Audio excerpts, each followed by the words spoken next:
Hi, my name is Jim Jordan. I'm a friend of Joseph Newman's. He and I have worked together for the last 4 months on his energy machine, and we've discussed a lot of the principles that he's discovered over the last 43 years. He's devoted his life to finding some basic principles that I'm afraid most of our scientists today cannot agree with, because it seems to go beyond their ability to comprehend something astounding. And he has found out something astounding about the world we live in, the cosmos that we inhabit. And he wants to tell you about that now. And I think it's important. It's going to really affect us all. And if you pay attention, it'll help you. This is my worship day, and I'm speaking to you on this day because all the knowledge that I have, God has given me. And I hate to wear a coat, but I want you to know that I take this very serious. This affects all humanity, all the governments of the world, all the peoples of the world. This is something that I spent my life on back in the 60s and in the 70s to master what happens in our universe, which is endorsed by Dr. Robert Smith, who was Chief of Space Environment Branch at Huntsville, Alabama. Now, some of the stuff I'm going to show you, he's made a statement with his statisticians. The chances of me being wrong was almost totally impossible. Now, you're going to see that the History Channel and the History International put out just recently an hour tape on each time that they ran what I'm going to show you, just 1 or 2 minutes of it, that you should get that tape from those people. You can contact the History Channel and they'll sell you an hour and a half tape that you should get and see even more of this. And this is what I'm going to discuss with you. Now, with that, you're going to see these 2 tapes real quick, and then I'll come right back on. The story begins with a controversial researcher named Terence McKenna. Terence McKenna was kind of the subcultural Timothy Leary of the 1980s and 90s. He did these kind of mathematical graphings with the I Ching and turned it into a kind of map of time. Before his death in 2000, McKenna noticed an unrecognized pattern in the 64 hexagrams of the I Ching. The 6 lines and 64 possible combinations can be expressed as a ratio of change in each hexagram and plotted on a graph.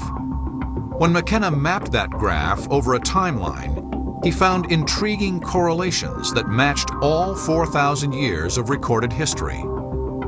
His graph starts with the I Ching's creation in China's Shang Dynasty, the same period as the dawn of civilization in other parts of the world.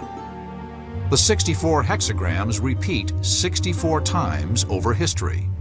McKenna called his theory time wave zero. The highs and lows of his I Ching graph seem to have accurately predicted the fall of the Roman Empire, the discovery of the New World, and the world wars of the 20th century. But the strangest thing of all was that McKenna's timeline came to an end on one specific date: December 21st, 2012. It was later that McKenna discovered that the Mayan civilization ended its calendar at the point of 2012. He felt there was something truly prophetic about that date. Did the I Ching from ancient China and the Mayan calendar from medieval Mexico independently arrive at the same date for doomsday? What I feel is particularly remarkable about the current time is that we have a number of prophecies that all seem to imply that something is going to happen in the 21st century. The Maya didn't arbitrarily pick this doomsday date. Rather, they probably and purposely calculated it using their advanced knowledge of astronomy.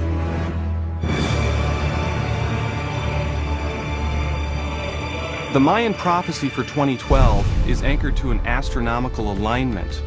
And in December of 2012, the December solstice sun will be lining up with the center of our Milky Way galaxy. This is a very rare cosmic alignment. It happens only once every 26,000 years.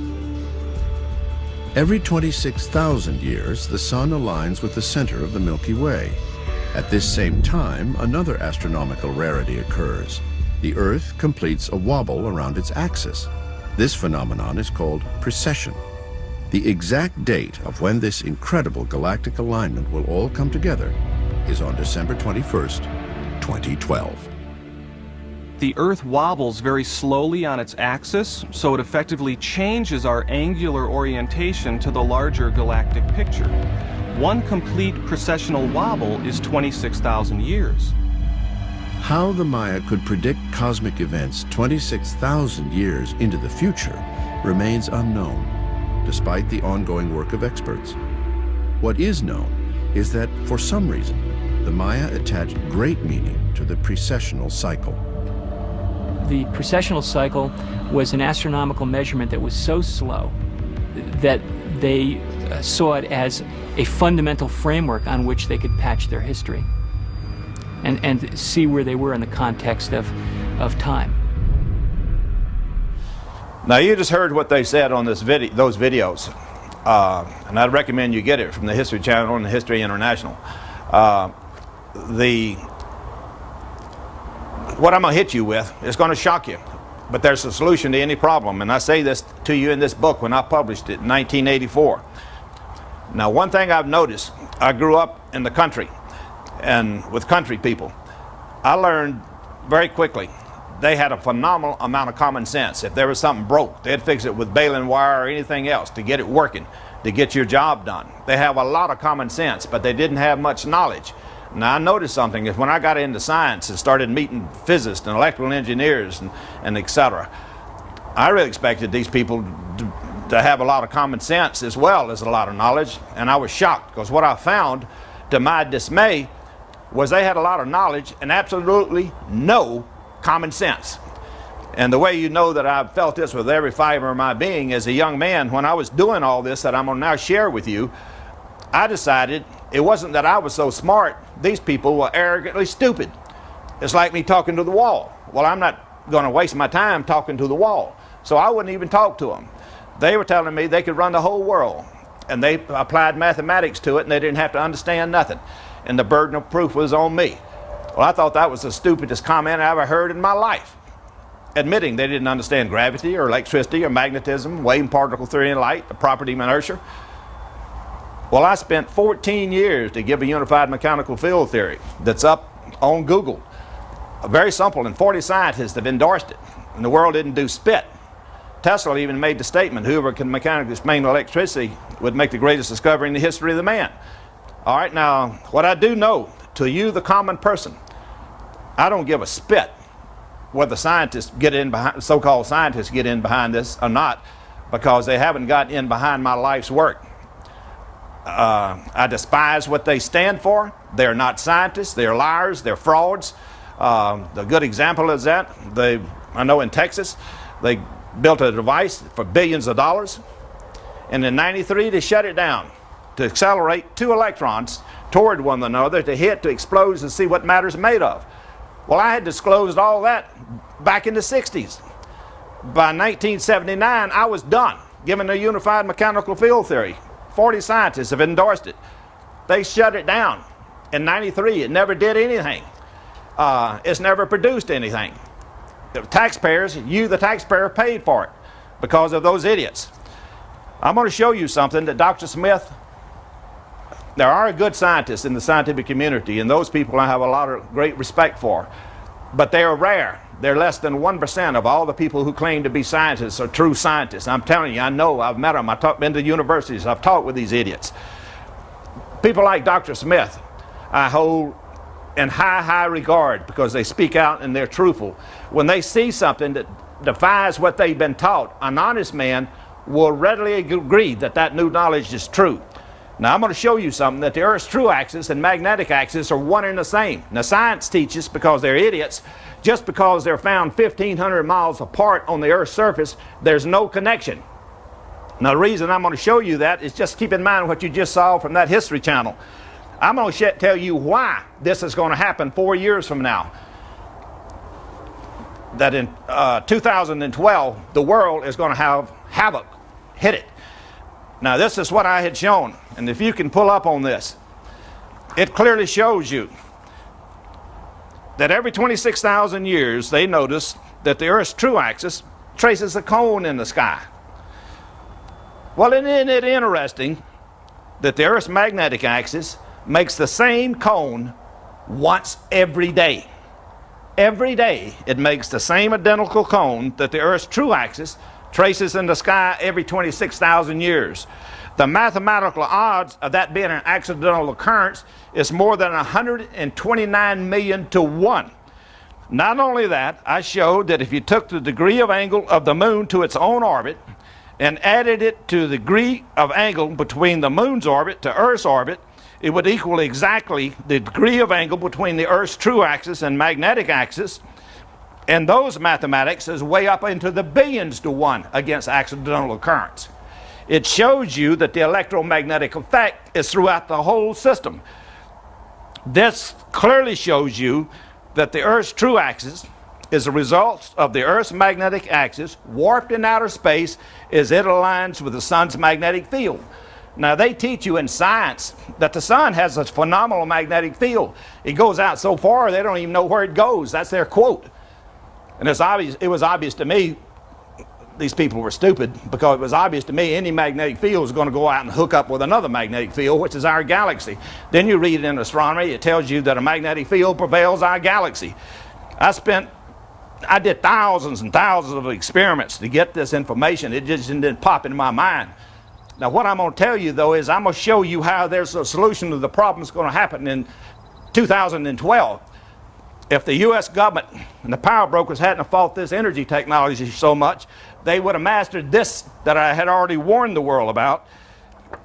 Let me show you something about sunspot activity that I think that you will immediately be able to relate to. And to get more information on it, here's a book that came out in 2007, The Apocalypse, 2012. It was written by a gentleman. Now, you can get it in the bookstore and it'll give you more information on what's going to happen on 2012, but they don't know why.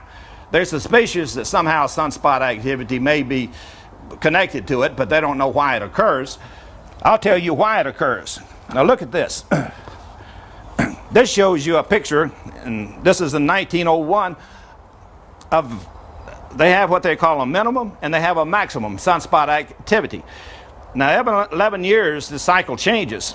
Now, this was at minimum, and this is in 1901, and you can see the sun's corona looks very, very orderly.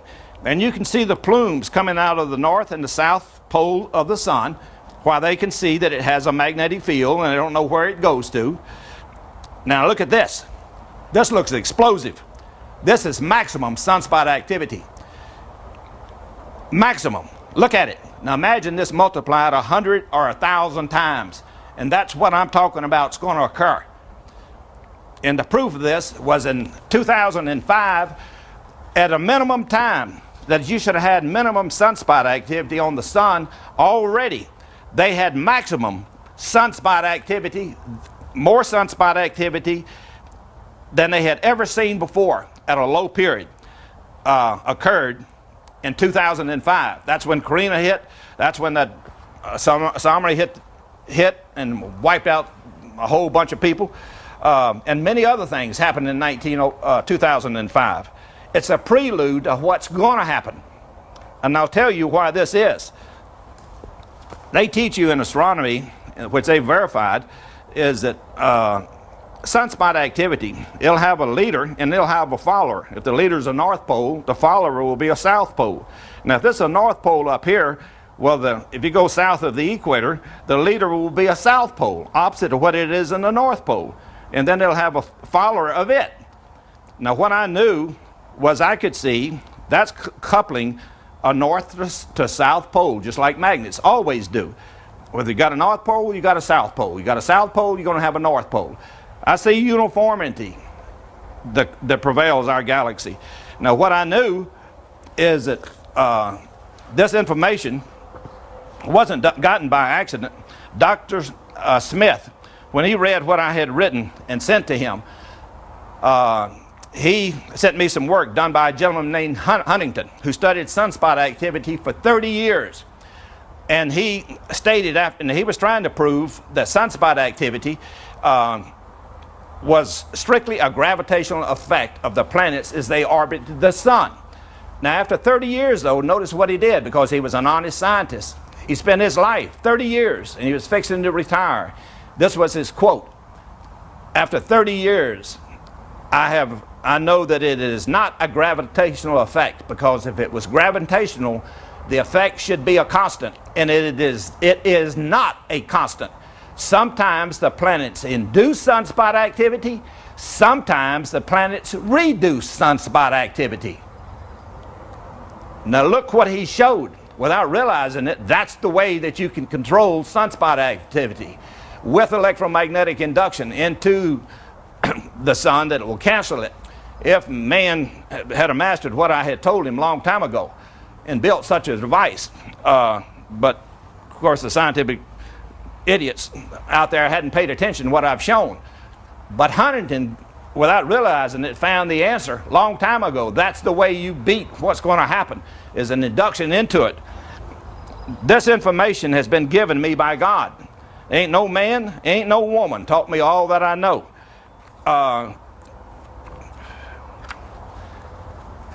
This is the galaxy. And they show you in astronomy that this is the sun, and all the stars that we can see is right inside this little circle right here. Now this is the millions and millions of stars that you have rotating in our galaxy alone. Now with this induction of sunspot activity, we only got 9 planets that's orbiting the sun. 9. Now you think about when you got millions orbiting our galaxy, millions of them. Let me show you something else. These are the kind of experiments that I ran, so I would know that this occurred. I would take magnets and a coil of wire and a galvanometer, and as I moved these around, I could see the current was in one direction, so I went over here, and I could go on the opposite side and push it in the opposite direction, and it would induce it in the opposite way. Followed the induction laws that Faraday had came up with. Now I also noticed if you took 3 magnets and made them stronger and stronger and stronger and put them all so that the fields were all in conjunction, like a North Pole, and a North Pole, South Pole, South Pole, and South Pole, that induction now becomes a lot greater. This amp meter now would kick way over. And if you got on the other side, you brought it around to the other side, it would reverse backwards. Exactly what the planets do is they go around the sun, because as you go up, the planets go up at an angle to the sun's equator. It goes up and it induces one way, this way. Now when it comes on the other side of the sun, it's coming down, going in the opposite direction. Now anytime you move a conductor relative to a magnetic field in the opposite direction, you will reverse the current that you produce. That's a known scientific fact. What happens with the planets into the sun matches exactly the known laws of electromagnetic induction.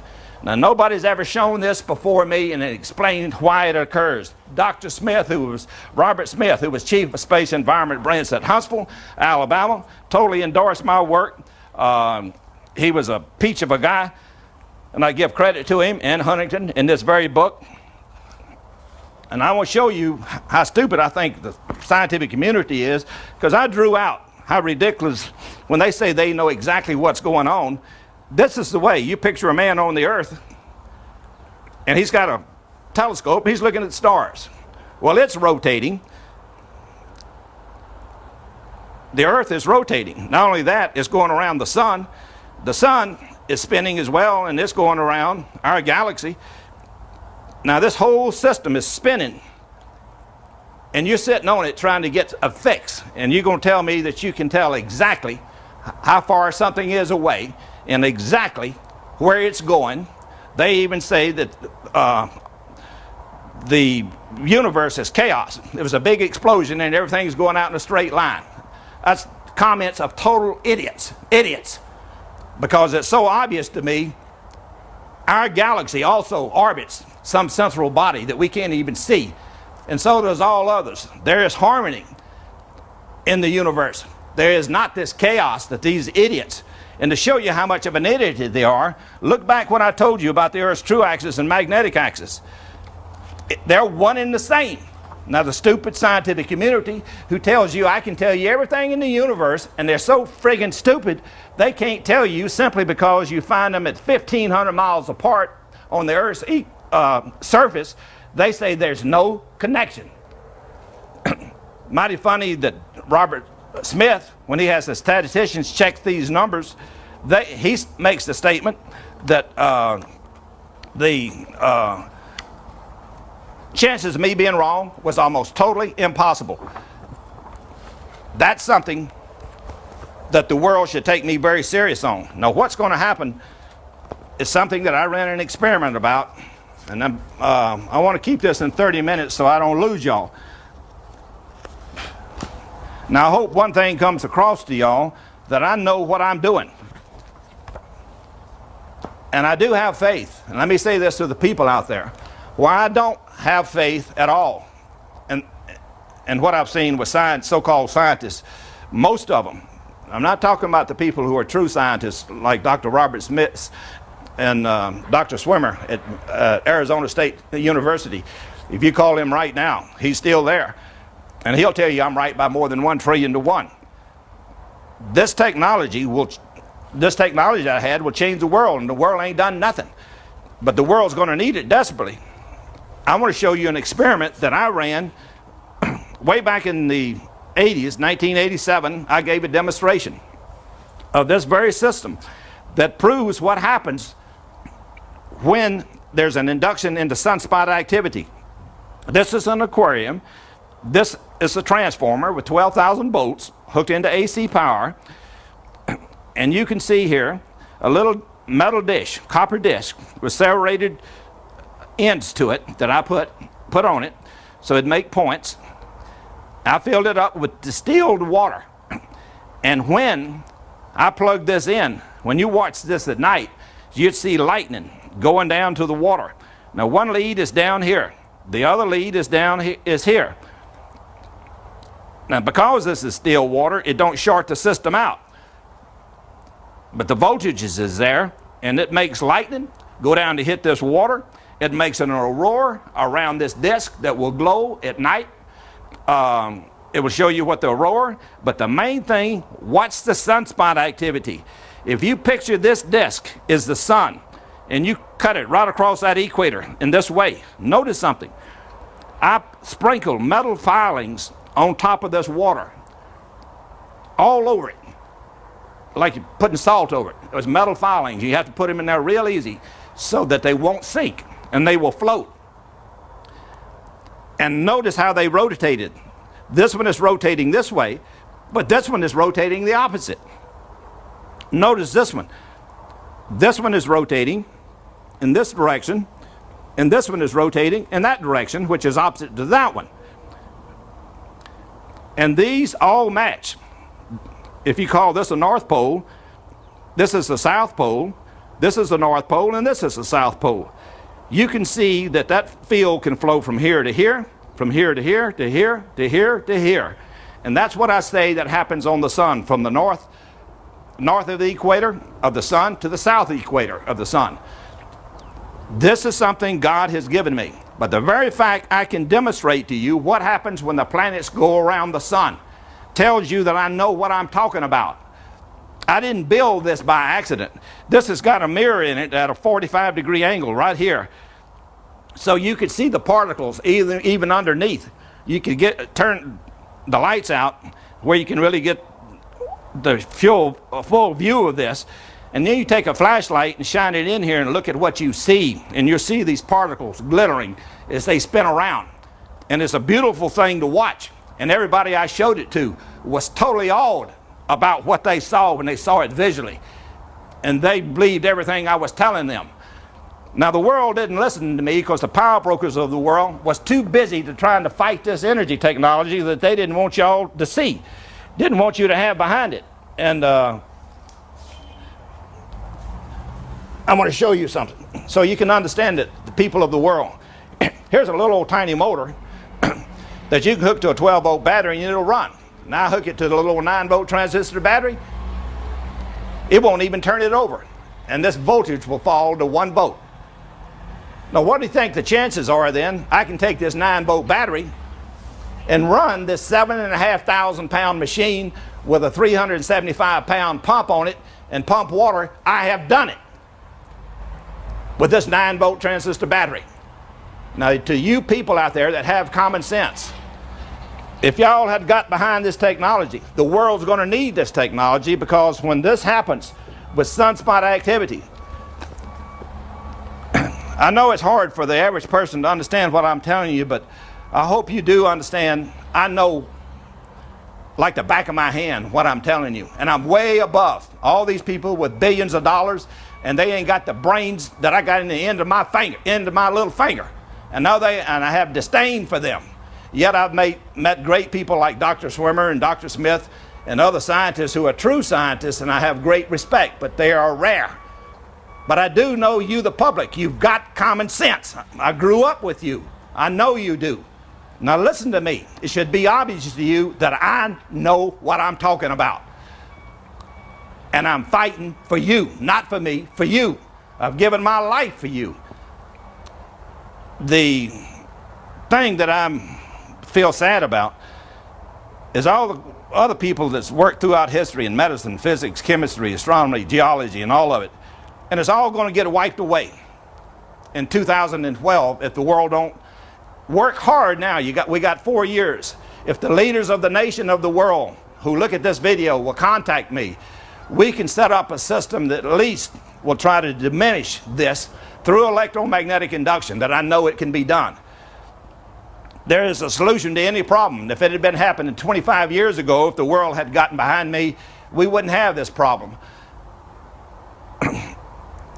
The people of the world, if y'all all had sent me $1, if you even send me $1 even now, $1, all of the people of the earth, then I could mass produce this machine for you, the people, and you would have it when this catastrophe occur. Now, whether you do it or not, it's up to you. What I do know is this. Right now, you're getting an example, and you got it when this occurred. Now, you're going to have normally maximum sunspot activity on the sun in the year 2012. And I showed you how on the corona of the sun is explosive just normally. Now, you picture when you cross into the equator of our galaxy, and that's what's going to happen. As you saw, was just done on those videos.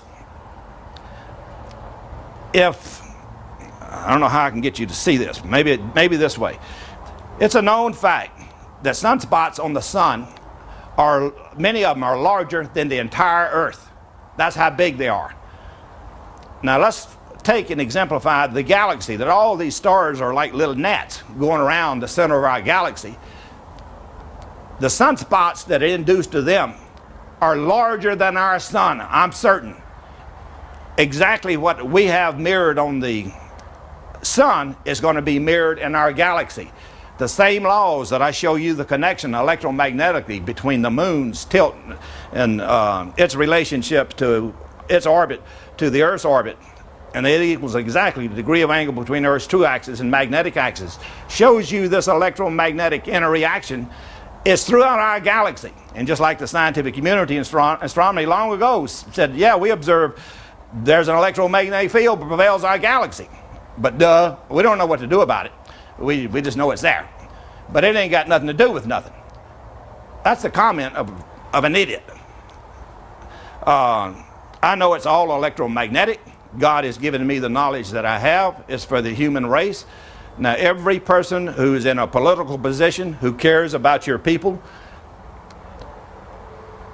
the earthquakes, volcanic eruptions, and the things that occur, and I wrote all this down way back. I looked up all the major deaths that had occurred from earthquakes, volcanic eruptions, and storms, and etc. way back in the 60s and 70s to show that there was an electromagnetic interreaction. Just like when the sun crosses, the earth crosses the sun's equator, we call that spring. Now, on March the 21st. Now notice something. You have tornadoes at that time. Now, it's not just a coincidence. It ain't got nothing to do with nothing. It ain't got nothing to do with nothing. And let's go, okay, now let's go back to September. Now it's coming back the opposite direction. You're going this way, now you're coming back the opposite direction, going down on the sun. Now you cross the equator again, going in the opposite direction. And now what happens is that what they notice, and it's amazing to me how that, you know, nobody could see this but me, but it's so obvious that this electromagnetic induction is exactly the opposite into it, that causes sunspot activity and etc. It increases it and it decreases it. But on September the 21st, we cross it again. Now notice something. That's when we have hurricanes. Yet they tell you that we have hurricanes because of the heat of the Atlantic or the Pacific Ocean or whenever it is. Well, that ain't true, because I used to lifeguard when I was a young man on the Gulf of Mexico. And I can tell you, the hottest months is June, July, and August. And anybody who says opposite of that is a liar. The water is the hottest at that time, June, July, and August. In September, it starts getting cool immediately. And I remember going to school when I was a boy. It got colder quicker. Even then, September the 9th, you'd be wearing a sweater to school.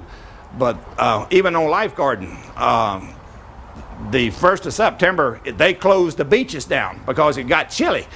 And that's when I would go back to school. But the beaches closed down because it was cold. Yet the greatest hurricanes happen in September and in November. I say September and October and November is when you get the greatest hurricanes in our history. There's been the greatest destructive force, earthquakes, volcanic eruptions, and etc. What's going to happen when we cross into that? We're going to have more induction into the sun that's ever been done in the history of man. And it's going to cause earthquakes, volcanic eruptions. And just like God tells you in the Bible, and you look in Daniel, and he says it'll be 4 generations, and he also says he's going to come and destroy all of it. And I can see this is the way God has arranged it. When we do this, 2012, it's going to destroy all these buildings and all the crap that man has built and all the people who fought my life's work. God is going to obliterate it. Now the people who have this technology, they will be able to survive if they're not destroyed. All power lines and stuff are going to come down. The people of the world, if you care, you should get behind what I'm talking about. Contact Joe Nafi at 205-835-9022. How you wish to be of assistance of what I can do for the world. This is knowledge that God has given me to you and to the power brokers of the world.